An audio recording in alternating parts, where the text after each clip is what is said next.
When evening comes, you say, there will be good weather because the sky is clear. And in the morning you say, there will be bad weather today because the sky is cloudy and menacing. You can discern the weather quite well. So how is it that you cannot discern the signs of the times in which you live? Do you have so little judgment? When you hear of wars, rumors of wars and seditions, don't be afraid, for these things have to happen first, but the end has not yet come. For nation will rise against nation, and government against government. There will be earthquakes in many different places. There will be plagues, famines, and rioting. There will even be great signs in the skies. All of this is the beginning of sorrows. Then they will deliver you up to tribulation. They will kill you, and you will be hated by all people for my name's sake. I tell you this so that you will not stumble. They will throw you out of the religious congregations. What's more, a time will come when people will kill you and think they are doing a service to God. And they will do all these things because they have not known either me nor my Father. But I'm telling you this beforehand, so that when that time comes, you will remember that I've already told you about it. In that time, many will stumble, and many will betray one another and will hate one another. False prophets will rise and deceive many people. And because wickedness will increase, the love that many people previously had will grow cold. Now, when you see Jerusalem surrounded by armies, know that its destruction has come. When you see the abomination of desolation that the prophet Daniel spoke of standing in the holy place where it shouldn't be, then those who are in Judea must flee to the mountains. Those who are on the rooftops, don't retrieve anything from inside your house. And those who are in the fields should not return for their clothes. For these are the days of vengeance, so that everything that is written will be fulfilled. 2 will be in the field, 1 will be taken and the other left. 2 women will be grinding grain at the mill, 1 will be taken and the other left. Woe to those who are pregnant or nursing children. Yes, the days will come when they will say, blessed are those women who are sterile, the wombs that never conceived, and the breasts that never raised children. For there will be great adversity in those days, and great anger against this people. Therefore pray that it will not be in winter when you have to flee, nor on a Sabbath. For there never was such a tribulation since the beginning of the world, and never will there be again. Now if the tree was green when they crucified me, imagine what they will do when the tree is dry. In fact, unless those days were shortened for the sake of God's chosen ones, nobody would be able to survive. Yet those days will be shortened for the sake of the ones God has chosen. But first, it is necessary that my message be spread to all the nations before this happens. Now be careful that nobody deceives you, for in the last days many will come and will use my name, saying, I am the Christ, and I am anointed, and they will deceive many people. They will also say, the time is at hand, but don't follow after them. Don't believe them when they say, the Christ is there, or the Messiah is in this place. For many false prophets, Christ and anointed ones will arise, and they will perform great signs and wonders. They will be so deceitful that if it were possible, they would deceive even my true followers. But look, I'm warning you now beforehand, so that later you will believe. Pay close attention, for times will come when you will desire to see one of my days and you will not see it. At that time, if someone says to you, look, the Christ is out in the wilderness, don't go out in haste to look for me. Or if someone says, he's in the secret place, don't believe them. For as the lightning shines from the east to the west, so will my coming be. Learn what the fig tree and all the trees teach you. When their branches grow full of sap and produce new leaves, you know that summer is near. In the same way, when you see all these things starting to happen, you will know that my return and the establishment of the kingdom of God is drawing close, and that I will soon arrive.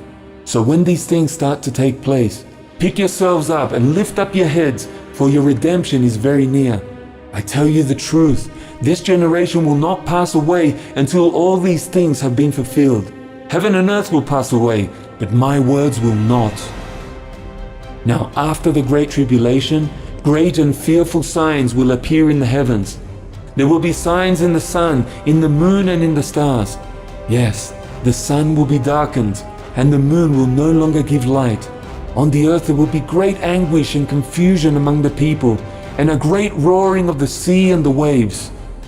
The people will faint from fear in anticipation of the things that are to come on the earth, and they will start saying to the mountains, "Fall on us," and to the hills, "Cover us." For the stars will fall from the sky, and the powers of the heavens will be shaken. And at that time, the sign of my coming will appear in the sky. You will see me coming above the clouds of the sky with power and great glory. All the nations of the world will mourn, because I will return with the glory of my Father and come to repay each person according to what they have done. I will send my angels with the great sound of a trumpet, and they will gather all the people I have chosen from all places. And they will see me seated at the right hand of the power of God, returning above in the clouds. However, there's no one who knows the day nor the hour in which this will happen. Not even the angels in heaven know, only my Father. Therefore stay alert and pray always to be considered worthy to escape all these things that are to happen and to present yourselves without shame before me. Look, when I return, it will be just as it was in the days of Noah. In the days before the great flood, the people also ate and drank, they married, and were given in marriage until the day that Noah entered the ark. They didn't understand anything until the flood came and carried them all away. And so it shall be at my return.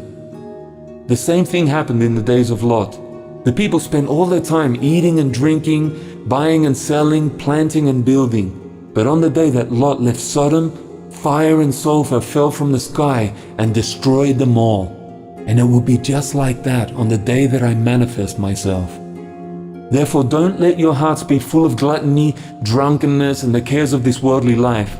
Otherwise that day will come upon you suddenly, for it will come as a snare on all those who inhabit the earth. So stay alert, for you don't know at what hour your Lord will return. Be like people who know that a thief will enter their home. They stay awake and don't let their house be robbed. So make sure you are prepared, for I may come at a time when you least expect me.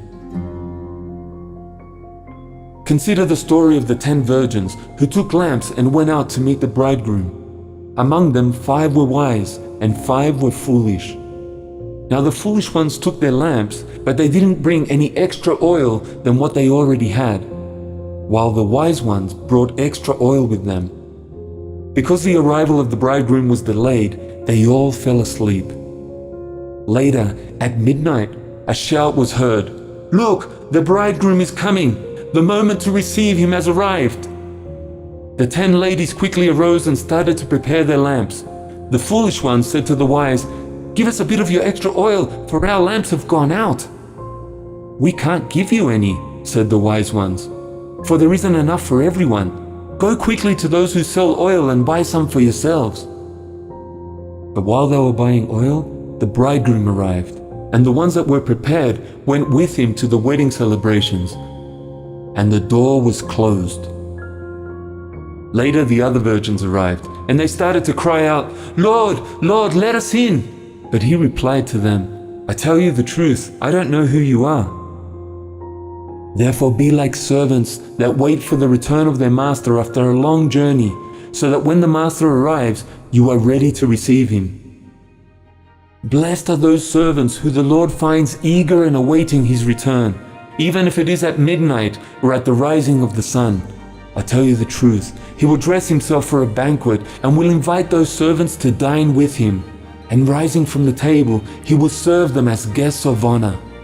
So be alert and vigilant, for you don't know the day nor the hour when I will return.